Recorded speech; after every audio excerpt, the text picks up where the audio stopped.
their tools, and I was still awake. And in the flash of a second, I was just floating above the scene, and I saw myself on the operating table from this above place. My body turned this almost like a bruise-like purple, and then this corpse-like white. And then I watched as the heart rate machine went from beep, beep, beep, beep to beep, and I watched from above as I died on the operating table. And immediately I was shuttled into this review of my life where I saw everything from start to finish, and I witnessed things that I wasn't necessarily proud of. I mean, I saw times where I could have done better. I saw times where I had an opportunity to make my family members know how I feel, in the sense that I could have told my family that I love them or I'm sorry, in instances where I chose not to because I allowed my pride to get in the way. And I watched this all in my life review. I also watched good memories and everything. But after the life review that I was shown, it felt like it lasted forever. It felt like it lasted an eternity. It was cool, the life review was, because I had an ability to be in the memories again as well. So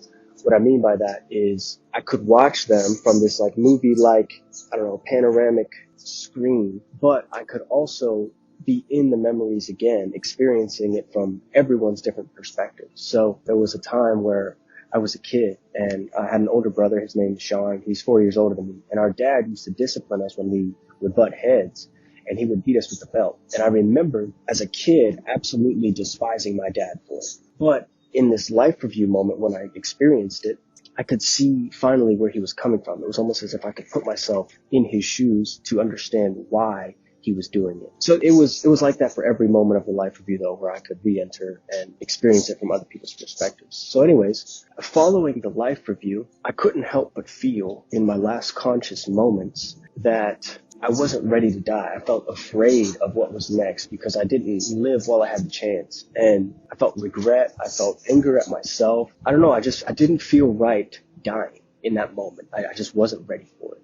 And after the life review, though, those thoughts went away because my conscious thoughts, this voice in my head, it didn't exist after the life review. It dissipated. And I was transferred into this place that was just serene and profound, and I was still alive in this place. In fact, I was more alive than I was on Earth, except for I just didn't have the voice in my head. Everything in this place was this crystally type blue that I wish I could describe, but obviously words they can't do it any justice. And it was almost as if I was viewing the outside world from the perspective of the inside of a diamond. Everything was just extremely shiny, and there were refracting combinations of light of each color of the rainbow that just formulated one universal color. And it was magical. And I was everything, and I was time. It's so hard to explain. And sometimes I'll get a little bit impatient and frustrated with myself trying to explain it because there's just no way to properly give it justice with words. So I'm in this beautiful place, and it felt like I was there for an eternity. I'm not exactly sure how long I was there, but one of the memories that was shown in my life review just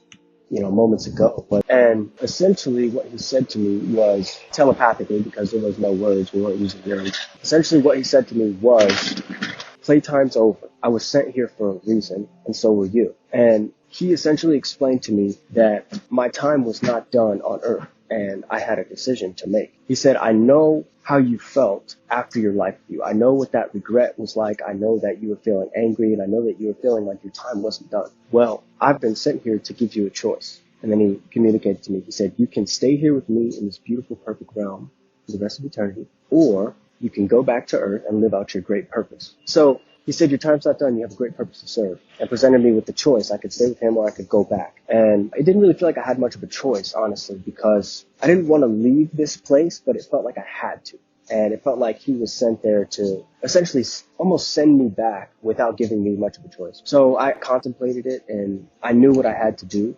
So in the flash of a second, he disappeared, and I was face to face with myself on the operating table again, just looking down where I saw the doctors inject me with the shot that saved my life. And I woke up on the operating table, and I was punching the doctors at first because how bad I wanted to be back in that other place.